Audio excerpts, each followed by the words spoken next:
Hello? Who? Madam Kasa. You had the effort to come and pick my child by the roadside. No, you kill me today. You hypnotize me, ba no. You kill me tomorrow. Say, you feel me, ba? You wait me today. Me ba no. Obeba ni say ana. When I was suffering for children, where were you? Where were I? When you won. When you today. I do prepare. I was tomorrow. Me find ba me ho. Oh. You are a joker. You understand me? You are a joker. Adia mo dia yakuda anu. Nyankopon kasa be deliver kwada anu. What in America no? This is so God will punish you, me. Go. I will curse you. No. I will curse me. My boomy ba that day now. That day no. So my boomy ba. I will curse you. Mother earth. You for susu. Those things back to you. You die. You and your family. If you think you are clean. If you think you are clean and you are saying all those things will come back to you. I'm telling you. No. You are not the only one who serve God. Madam, it's to me. I will not leave my child with you. I really want you see? What will happen today?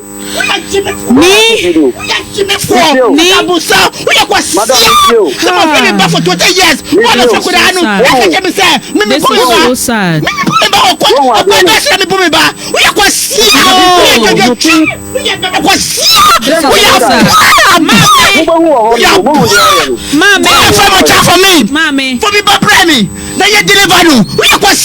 This is so sad. This is so sad. Thank you. May you were free. Thank you. Because I'm trying so hard say obe calm me down. Ni pacho tie me. Mami, me too pa. Abuano odi enibre eneka.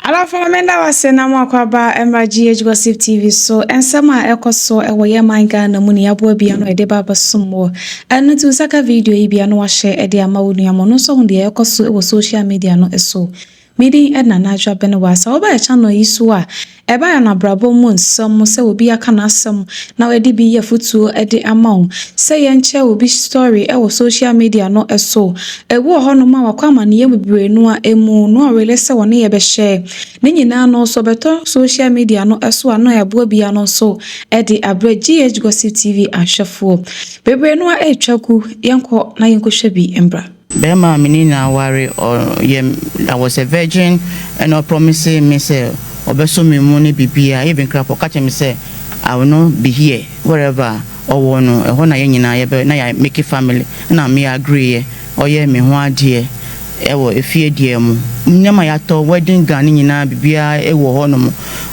also like later no ye be wa be ye ordinance one one baby like me woo me firstborn no onya 2 years no na obaye osamba nyisen me okache me se nyisen we die enya ade a obeche ba nenso onyisen me second one no one baby like 16 years nyina wa akoda ne 15 years ya no ohuni papa wamba enti the only thing now all dream on the family omudwini say on be sign kwada efenim omma me ho and na omugangi up and first one they call me bad boy no so kitwa no so na kitwa no was smart to tell me so mommy this is what the people are planning and say be aware and say be aware no matu omunyina fo atu penini krapo fo na so even God revealed to me in my dream nyina ade nyina yesi ye nyina God revealed to me akoda I don't know what they use to come and kidnap the boy. It's a boy no say akoda no wo ho no ma me ni baby akoda ni da your first child my first child me ni baby order me ni aduane a odi me nim adru omodi dware me nim bible ko me nim I don't know where the child is up to now. Okay omo kidnap your first child no na say ni years say ni months say ni 21st June 2023 me up to now since then my debut me word man am ye mash me 2023 and ya what 2025 patchine okay and rana me bisa say kidnapping enya de didi agonti oyi aposifo asoche say obabema wone no etie no afei de unhunu uba no eche akwan ye pe na me suspect ye say could it be these people mo atwen ama ma hwe akwada up to 20 years omo no mo ye enti nyakopo ka che me say me frɛ ni cousin ba ko and I was surprised say sir nyakopo ka che me say me frɛ no ekopi wa police station say ono no obefa akwada no enti happy ye no pe na me frɛ guy na me ka che say ni me ba no oni ha because me ba no ontimi nya saa pedestrian mama no ontimi ko baabia without telling me and I say obeka say okwakoda baabia ma no see that na yes no so omo ka chese ma ba ware mu abe say omo ba omo nyina ko abroche busa ni nyina ko abroche na because obe ware mi ni nti ebe si omo abroche hu kwan no omo nyina gangi up already and the omono they don't have any good intention about us say omo be sorry abesraya and I say they will even pick a call and say how are you doing with these children you alone and the ebasa no na me friend ni no be say me ba no ni fie for the next day no it me wo he ono de ma me bisa ne sa niam no na no odwen ni ho odwen ni ma me ho na no enya me ni me ma ho na odwen na me say me friend ni sister I say we did that some near that's some new me was not knowing and they were making a fool out of me and me call police station and but for the sake of maybe me police station and I me call report here no and I me catch and said they should make the case a missing child that's a radio station put on me call na baby me bani one on PM bra and now not knowing no guy no I don't know so him obi wa police station honoma and I know koye asem no dofso no instead of investigators omo wo womb omo ye ma omo wo womb omo be hu me mobo no omo hu abroche ni mobo enti now make this assertion say investigator no most of the time no not all streaming okaso osrewa patches otie masem no obi obema me arechisha na say obeboa me ama bebe like obeboa me ama me ba no aba me chen and I say whatever police say me call reporter asem no akwara na kodi omo hot 2 weeks until you can imagine what they told the boy and the kind of manipulation omo ama no so more hypnotizing no I don't know ti na esre wa asemi mu a wo say na investigator no kasa no osre no I don't know it was strange to me one in my apusiga or a very I have done me hun oba ni to me edin sa there be Michelle say men keka sansem na against her person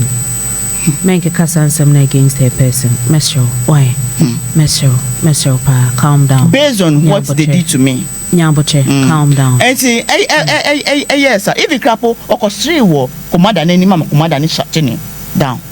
Say, what are you doing? Oh, baby, see any buy ayura.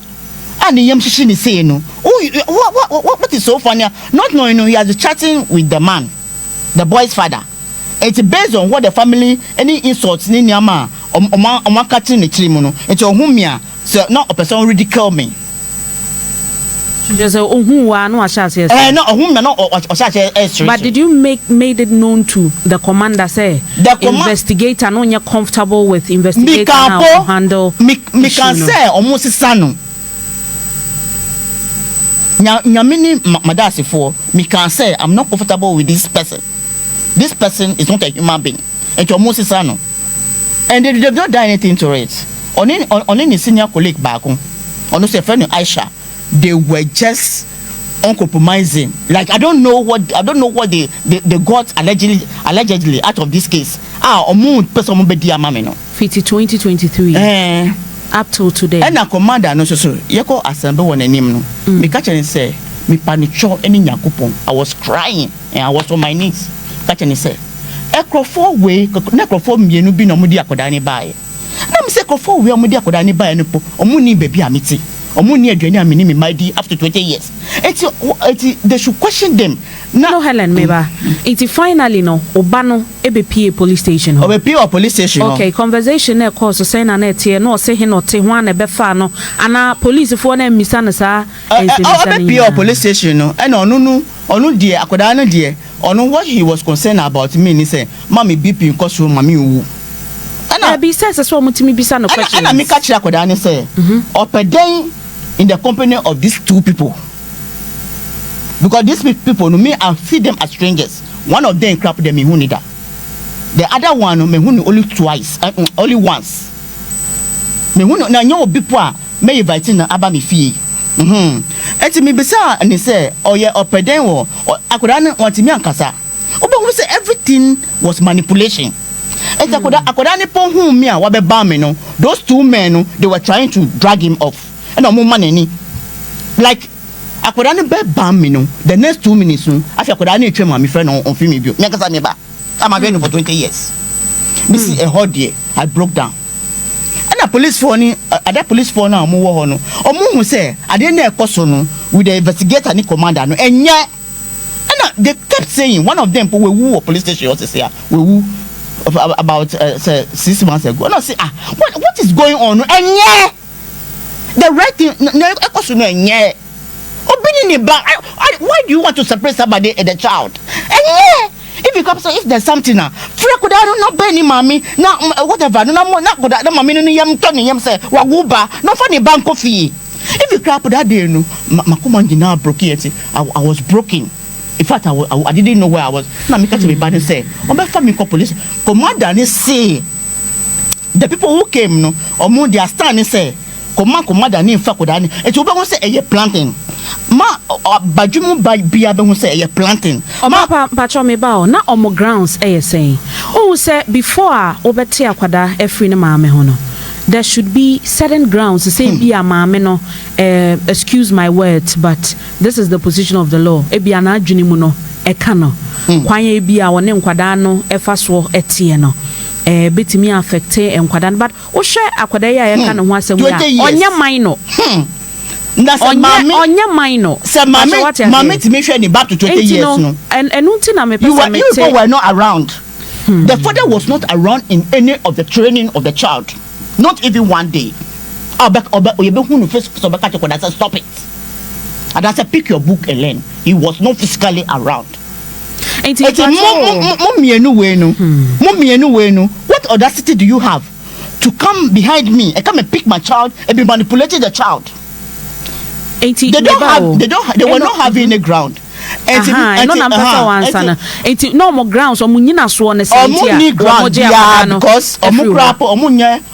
the father of the child. Na posi for engine on so Anje akwadana na omusaija akwadana say omone strangers no ensanko. The police for no dear. Mommy, unim Ghana. Uni obi oya boga. Any ohiafo ejina ho na ye di asema. Obi abe support scanning. I'm telling you. So what's them here the chain then? Obi abe support boga no.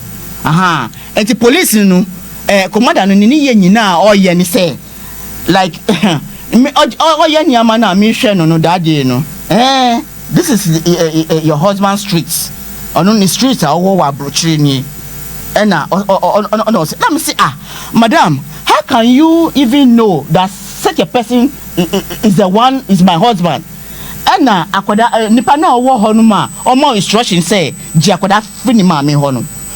How do you know say onu na ye the father, and if the father of the child crapper or right say obewo baby no man who commander a whole commander instruction say unji obi efini ma me. And unti na make say there should be grounds unti me sore nka say yenji akwada fini ne ma me ho ebre ko a enyina so bia eni. Not they were jokers, they were just jokers and comedians over there that day. If you were there you would be very angry. And later on na me pese me nya bibi psychology na me fa nti me ba no free omusem na papa mama no enya onu ni ba enti yawa me kom no onu enfa ne ho enti me ka che me bukotodwe wa me sa me ba anim na me ka che ne so on be sin kofi na me yare me hu fa me on be fa me the two people now omonina akodi 2 weeks wo omo I don't know what they've done to the child. Now we are Abãndøning say. Now we are to say they were just dragging the child from me. Police station. Police, madam. The difference between kidnappers and adopters. The difference between those kind of people is they work on the victim's mind. And I wish we are kwada. Only say computer age in kwada way no. Omunya deep thinkers. Although they are very clever in books, but say obe humu ama umami. Obi ubeti wafia uba up to 20 years. Ama obi the iPhone actually free with him. Enti sankrofo mienu no a omode oba ne ko mo ye hwan. Ayase baku ya me ya ovi. And baku su ye distant family for the man. Or man very fair and no high huba man for du kwano no fin. So free the kwano no fin bra no be Jimmy buy from me. Enti time no awo ye ni nyina that 20 years he was now I've not seen that man before. I don't know. Now no I been enti onu no na adwene say oba be fine koda akọ UK na oyemra omuye adwuma ma no di na ni maami na wa ibi akukọ kra bre woni ho a na akukọ Europe ye hwe akukọ akoda mi ma bre bush ben na mi nko ye bush ben na mi nko ye bush loan ben na maji bre ben na ma bre wasase me for hwe bi ba up to 20 years na me hu omo me catch them say they should stay away from my child. I'm looking for my child. So if by the grace of God, no, when they could have police station, the way they were, I must say, they will not give my child to me. The two of them, they were behaving towards me, and I mean, who say there is something more to the case. As an officer, akwada nkan kokra say ehuhiao. Say the akwada banas akwada no, if he or she has been manipulated, you can tell. One ne kasa ubehunu se akwada no on kasa mfiri wono ankasa ne pemu akwada wa ba wa hagini maami no wa hagini ne ye enti the child should have been prioritized na minim de enti a fiti that time no masaja akwada no no san total strangers so sweetheart me break it down enti me ba we ni school I interrupted obe free school aba na obe family ko hospital obe free school aba penin no wa mafia no pon say my body who ka e education mu kra po check it one no penin no wo ho no money be ko hospital akoda no be free secondary school boarding house aba be for the money more than 4 times mame akwada yi kire abrabo ne na bo mo journey efiti so wo ne papa ni ho eniama wa the sacrifices are why odo yewu de bia me hu single mother me so me single mother and especially women that their husband travel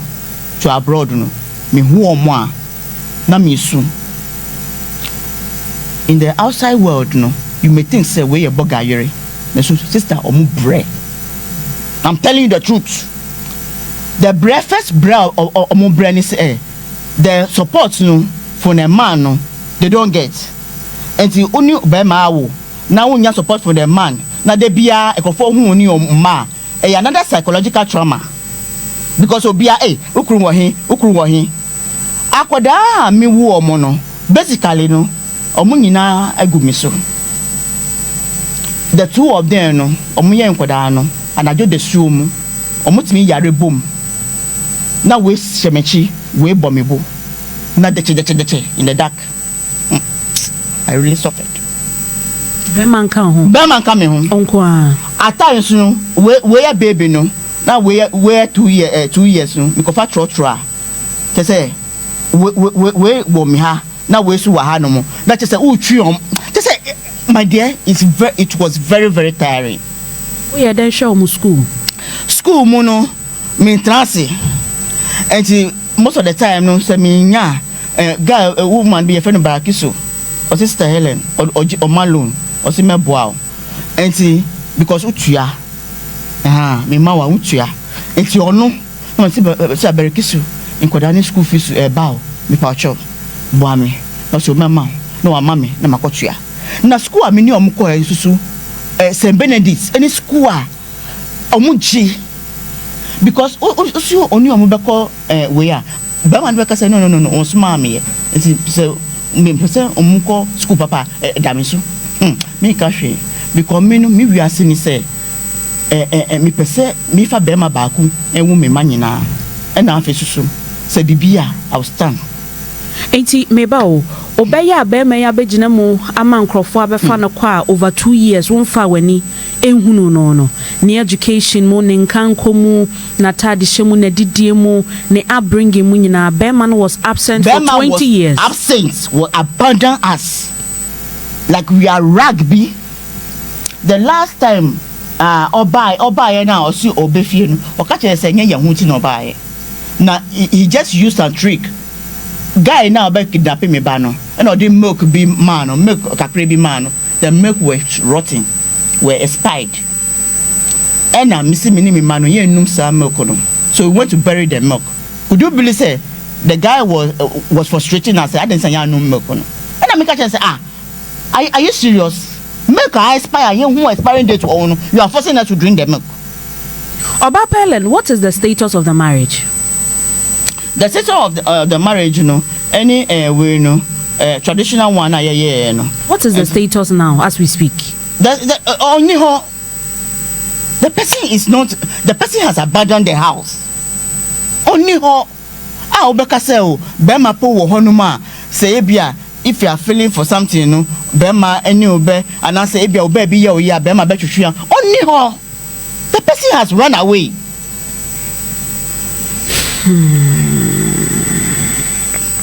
Edio, the last time I would tell Obanen kind of was when any classmate be almost soon Mother's Day no. So mini colleague gon so called biological science na ne papa ebe yesa kululu no not knowing no pakoda na wia.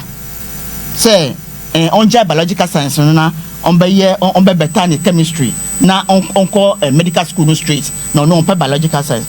I should have been smarter. Obi susu I don't know. Me nim just say o person bi ankwada. A trick or you so ye. A trick or you say. Enti yes ano and any classmates no more le go no. Omo ti asem no. Omo sun ye. It's Mother's Day no mo writing me letter. And omo say omo can register some kire me. They were all crying.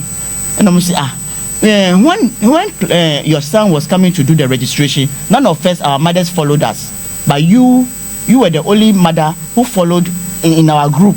You were the only mother who followed your child to come and do registration. And all of us were saying that, hey, how I wish Mrs. Sumi Mami Bedi Benchana say Abba. And see mutual way a registration mommy. And one of them no, oh yes, I know Nyako Nama, and the mommy. And I have national health insurance. I'm saying I didn't call hospital. It was our area okay. And I must send me message. I say one me badan hospital area man. And me who say was our jurisdiction. Okay. And I me follow up call ye. And me follow up call ye on the 3rd April of this year. And I me my authority counseling unit no. Me the counseling unit so say ebia omo de omo beti mase. No ma boa me. Na koda na back to the house. And see that day no na Casalan say hey what feel don't know feel for more than 2 years now mommy ni yam shishi na o hwehwe o so na and na me wo STC ma me kwa ho no it was a very long journey takwa me wo STC ma me kwa na akoda no offer me for the first time I say mommy okay say mommy we all broke down crying on the phone. Or crying eyes out. I could have known no. Crying eyes out no. And I'm catching say, I'm coming right now. What do you then I open kebab. May I stop over? I'm talking kebab ni niam. Na me talk kebab ni drink na. Yen na yako re. And I don't know. No or seriously. Or say mommy, this was my former host. This was where I was first. Okay. Auntie sa okoya one wo seseni ade otimene ne bonkomo. Menini bonkomo. Okay. And I may be saying say owo hin. Ne so me say kofo ni ka kire say me ma ni ka kire me. Auntie me ye ni bokoboko. Na me pese me ye ni gidigidi. Because for 2 years after more than 2 years after that me na share. Na me any kwase me ye ni gidigidi. Na me ka kire so the next morning me ko do here na about 9:30. And I na me say the next morning we meet. Then we talk and then do our things. We laugh. And I say, okay, mommy. No, me catch some kwa hotel no crap na oye no we enti wagina ho ahwe mechi saa after the time me disappear ye ana me catch so bisa saa mechi ba ka be catch say onko da na the next morning no ye be hia could you please say the next morning no em say ye na ahomti enti the next that night em so friend papa o say be one of the classmates no or discuss na I don't know it is the father got to know say the mother was around and I catch and said the next day no money baby team biom. Could you believe say sister na happy with police the next day no me fra koda we no akoda na amba kasla ne fra no ye bibia wan babiom and I mean who say it was a manipulation. Eno Helen eba ne say na akwala o Legon yetimi ko yi ni free Legon e de ne ko baby for e de ne ko takwa e de ne si de ne bai akoda ni wo Legon ena me catch and say me. Hello. Hello. Good morning. Morning. Mama Pacho, what is say? Ami adumo. Ya de radia say. Oba me Pacho me dey akosua hwene pajam bibi. Me ye adwuma e okasa me din e de akosua ahwene pajam bibi. Me ye adwuma e okasa pa FM ni Ago TV. Owo me anope me frɛ wa enya bone kra. Oba baby.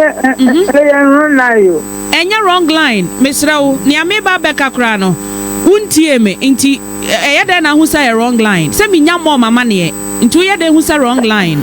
Wo de na wo boy no. Me na get kwabra. There be me din na mabo a kire we. Nti e no magi. Enya me bo wo din. Me so me bo me din. Okay. Yo. Me di Margaret kwabra. Me patran wa na me hwehwe we. E no magi. Tim Patro anya wrong line why? Yo ma. Okay, Patro ye betimi ato ankomo ne so. Adama. Si aso. Me da se. Eno magia no pe me frɛ wa anya bone. Oba pe bitemanim ha ni din de Helen. O se na aseba ene wo. Mera ba fefefe bitemanim ha no pe mi studio ha. Ni din de Helen. O se na aseba people ene wo. Oware wo ba be ma owo UK say ye kasai wo ba no ye friend Joe woni na wo kwada hello what say nenti de account den me patcho hwanlie metimi ne no magia kasa da bi onyo on tiapo na hwan na me ne kasai nye wunti na me frɛ ma me so hwan na kasai me patcho nye wunti na me frɛ ye nti adama wo betimi de phone na me no magi na me na kasa me patcho one friend no me din dia kosua hwene pajam bibi adama now patcho who of him fa ena me ka say no nya wunti na me frɛ say no maginti apo a wono betimi aka kire me say wonti apo enya wona wo beji phone na free ne nsem enya onti apo nti wrong line why bye enya wrong line for phone ne ma wona no producer patcho frɛ ne fa ne siso ma me producer patcho frɛ ne fa ne to so ma me asam no yenka nkosi baby but buakra pacho nyaboche nyaboche calm down mama ni nsuo no mama me the outcry of a mother say obekwa aware na obewo nkwada mienu over 20 years be mate baby me pacho nyaboche be mate baby no atiti ni morie mu a hwe nkwada yi akwada di 20 years ode akwada na ko Legon so wonko no nkosua ade onim ne akote bayira humam aware ne kra de aboduam ebisi so ware ye nyina ware mu anije wanya bi da enkwada mienu nso a wanya na ware mu a wabɔ ne homoden no odawura mu wogilo na kese de nkwada yi ko international school be mateku nim be masempo anim akwada no first child no ya better be over 2 years ni wonim ba bi akwada ne wo onfa nani hu akwada no ye fra wo maame ene no atwetwe nkomo a obi agefo na kire ho eya asefem but ye guso aboye homodenti producer Janna so producer bo adwuma kire ho maye why ye nsaka wo mo a wo mo nkire yen die nti a wo makofa obi bade hye sabe ukoko bisa obi ho aware na sania ekɔ no wani enji hu biomu a ukɔ abusuanim sania akɔ abusuanim kɔ ye ne ho ade ne sakwa ne so a na afa kɔ abusuanim na ne sesa wo ya amamre ne amane kwan so no wagya obi de hye no na okọ but enkwada na omo wo mu ne de wo hwe wo mo na mote asomdwem na mo pem komonim enti ade na ba Obapa. Yes, sister. Nyaboche. Nyamisra.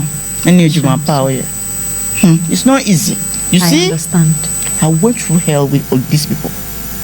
Omo desika. Omo be money. Na on fasika ambre omo. That's what they think. They don't think about human being. Na me ma hwe me ba like they say oh munja no Jimmy for mani Jimmy sa no fa ombra no fa hwe nkoda ne e ba wa twa omo be ba. Eno Helen, is there an issue between Woni Abusiano? Many money issue bia. Oh yeah, sure. BBNC. So who say ya Abusian bi tan oba bi ani a. Enya ni nyina na ye say oba ya bibi. Then na me meye. The person cry is not here. Me say me nyi say me first born no. Oba because of say oba no wa be boa me na ma wo no. The family kidnapped him in the house there. He took by the grace of Nadamfo. And Nadamfo said, "Ne kosu ne nye. Oba nyi say we do 9 months. What ba say oba be boa 9 months ni na uni hopo a oba say nsu amana anom.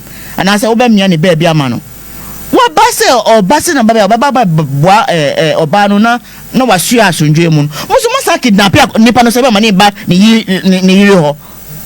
Eti na Nadamfo no okosisa the bags nyina every hodo any ni ba me ho. You don't understand, but some women are really suffering. And yes, so you will be baby. This is sad. Phone no, whoever picked the call na echi ya no kasana. After the phone no we dum no crowd ya to baby. Voice na kasano ubetimi recognize it does a guy and sister baako oni maame no na wo na mo di sa adwuma no. Okay, producer Adam atwebe me na befre be ma no. Hello. Yeah. Ni, good morning. Good morning. Be me na what to say? Kacho nyamna dumo. Ya de radio ase me din de akosu ahwene pagam bibi. Be ma me frɛ wa enya bone ya bone kra mpanifo se yekuram. Me ye adwuma ewa Go TV ne Agyapa FM.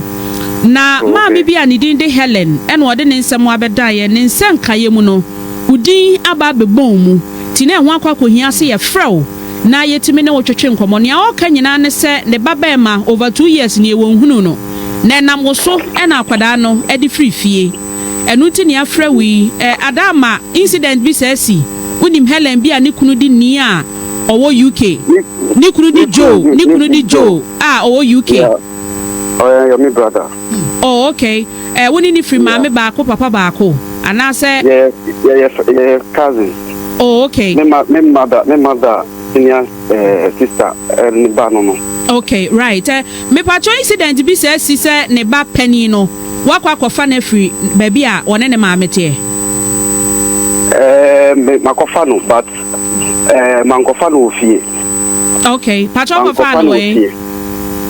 Me kofa no okwan ho because that day no we be sane mama ni ye because us akola no frɛ me say ni mama abo no ofie ho no mu a ontumi ntina nti no opie ofifie or that day so na nsuo so topa. That was a day a nsuo to very seriously a yire ye nti on frɛ me no na me say no then let me go and pick him first because on akola no afrɛ me say ACD mama pick no ofifie ho no na me fa no koma ne grandpa na me frɛ me bra no na me kan tell say incident say the AC since no ye papa no say me bisa no permission na me hu de ono be take because in a way no oye me back but papa wo hu okay nti say me consulting no na de obeka no nti ono kan say me fa no koma me grandpa no and I made no koma ne grandpa then they took it up from there.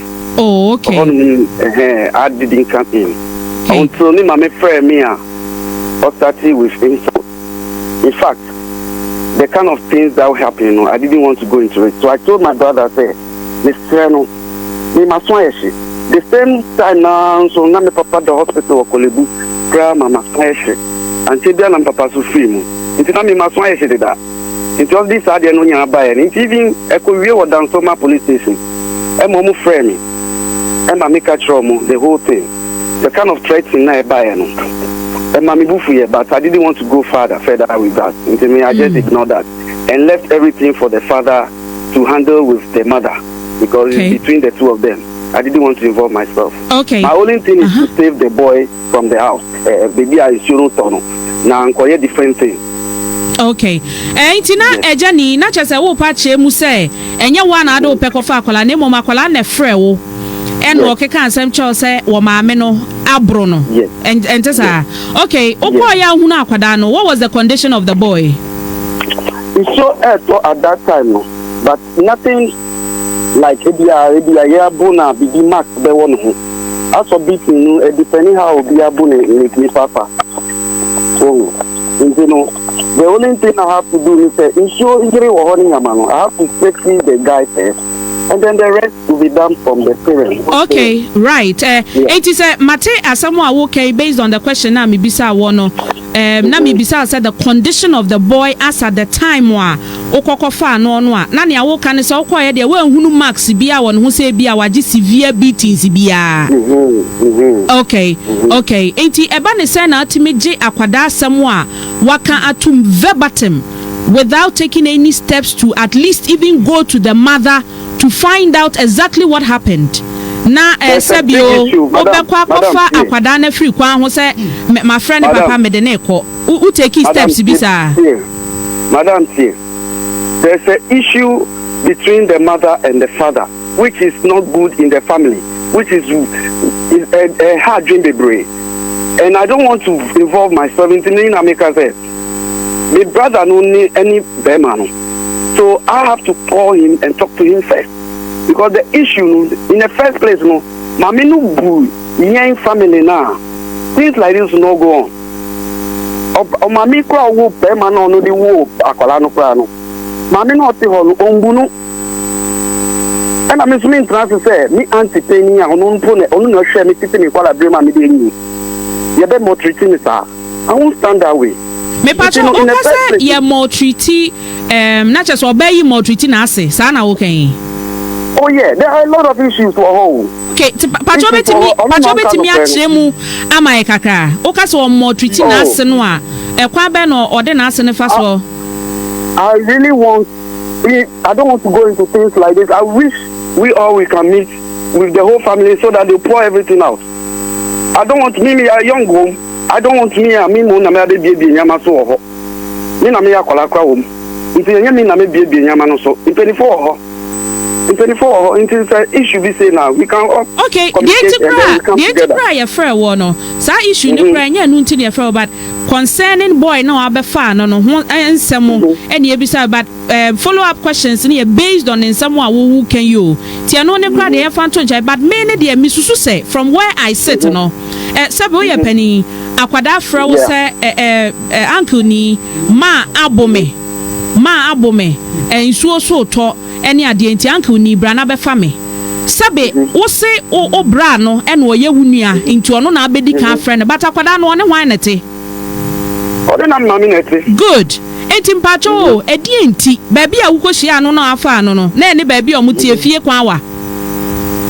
Okay, enti na me susu said the best thing you could have done no eya sa obeso banim e de na kofie no akobi se ra ne se ra akwala no hunu sesia oba ne ntiana umbisa no me pacho me ba o akwada wo hunu ne maame a won kwa ne nche ba ne sen ma me pacho me ba e ba ne sen no otimi ne maame ne tena over 20 years e ba ne sen there are things that will happen.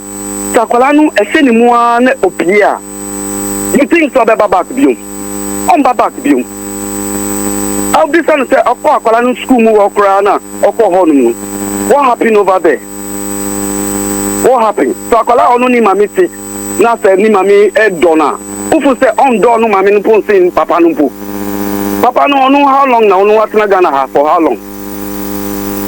Oh, won be saying sakolanu jina mu baby amu jina sesia na. Na omami jina ho amu hwe to friend obeba na Uncle ni me patcho me ba Uncle ni Well, sir, there are a lot of things that can happen. It's never be brave to me see. Ama sebe akwada krata he mama ka samoncho me when I was growing up.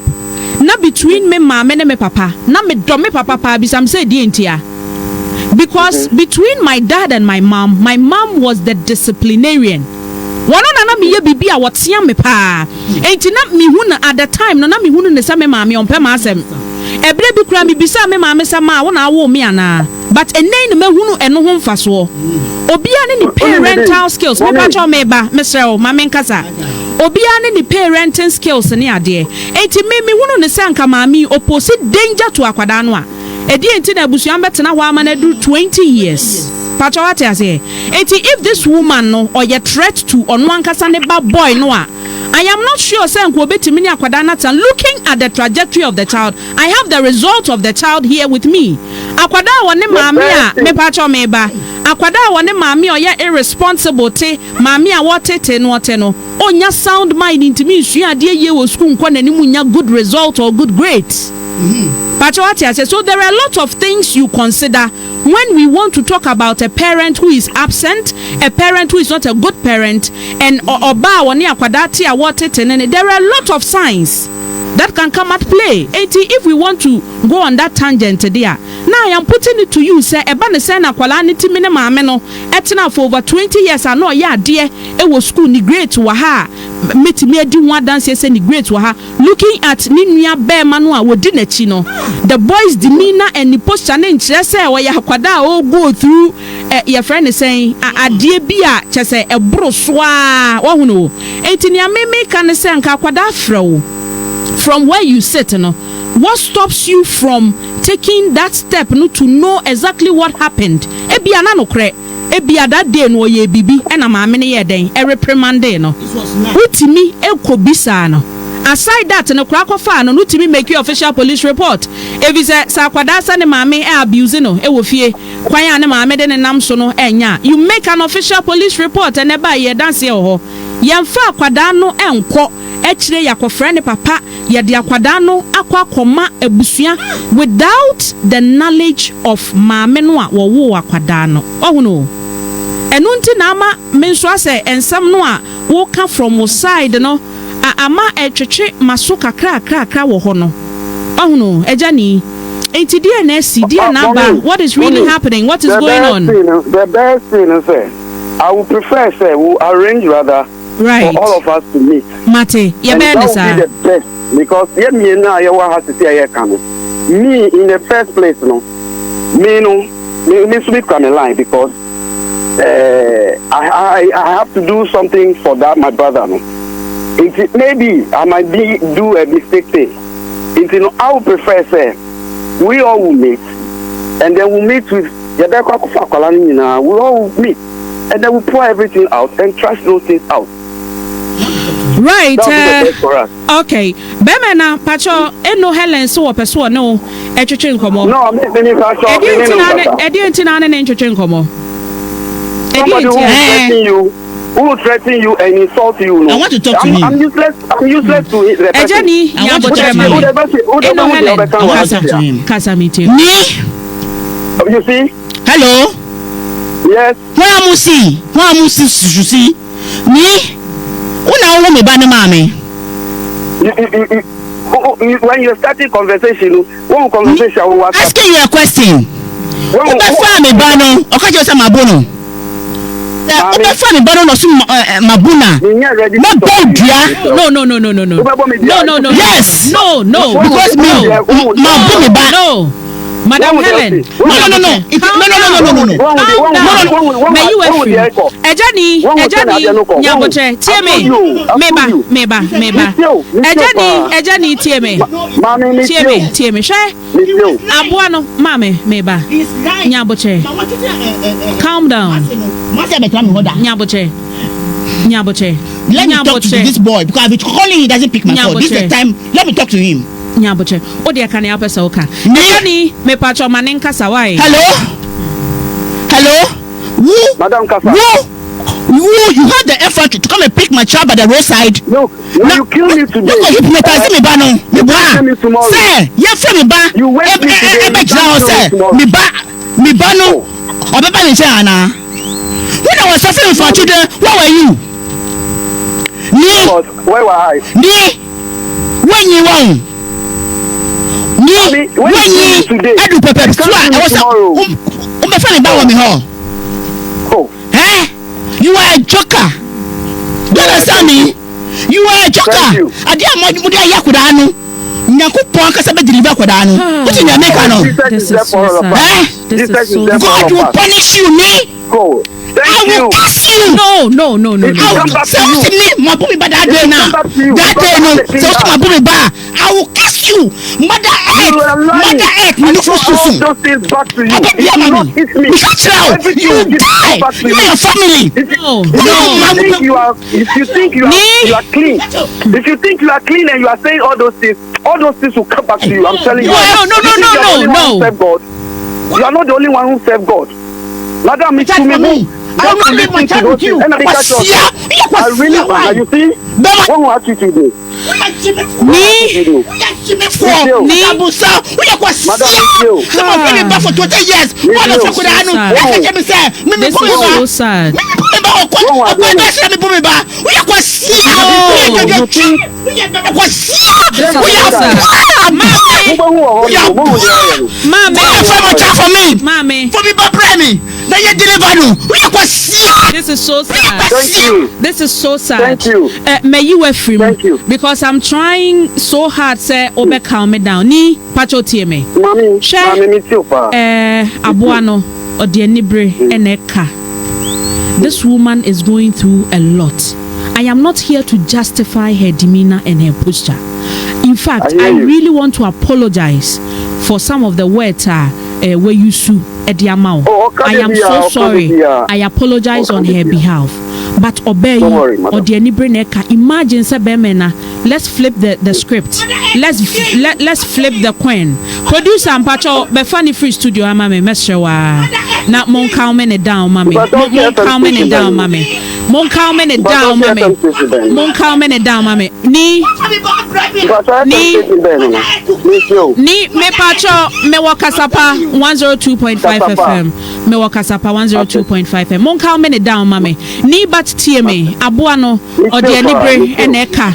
Let's flip the coin.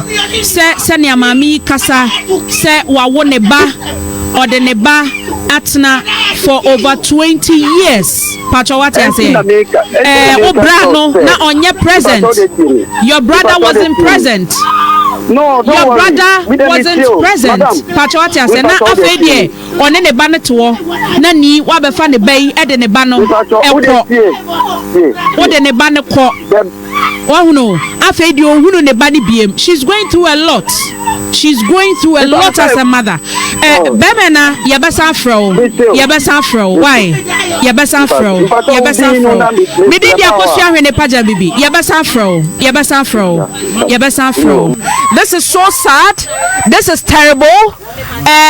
Mera huano pay. My Yeshua. This is real pain. Like looking at a mother going through pain, going through a lot. As a radio host, Meraho, I am so sad, and I am even down. This is so sad, eh? Say oba ono obate for over 20 years. Wawo akwada nechi enkwada ye kama omukosu akwada oni obate a oba ne tete no. Akwada ne be de kranya sound mind akọ Legon. Echa ne result ye de to so a ebusuafo. This is so sad. Yako commercial bawahi. Producer Mami Tissue. This is terrible. Meraho. Eti abusia wei ene nsem bia ekoso ewoya manga na mu ya no mu se ye bua bia no enso edebesom mu esanse GH TV ye peske aso yahwefo na omo hu se ye so omo som papa enti na brani abrebia no ye nya kwan ede ema mo ne afa nya mo ho adache ehwe videos bebre no edebesom mu se de be ya mbehu de ekoso ewoya manga na mu ya trend pa eye video ye ko hwe ye so wadwenkyere ewo ho ana de ama me comment section no ase esanse ye foto nsem ti na wa wo so nso e de ama wo nua so subscribe to GH Gossip TV nso a e ya na wa subscribe e de ama me de e na na adwabe no wa makram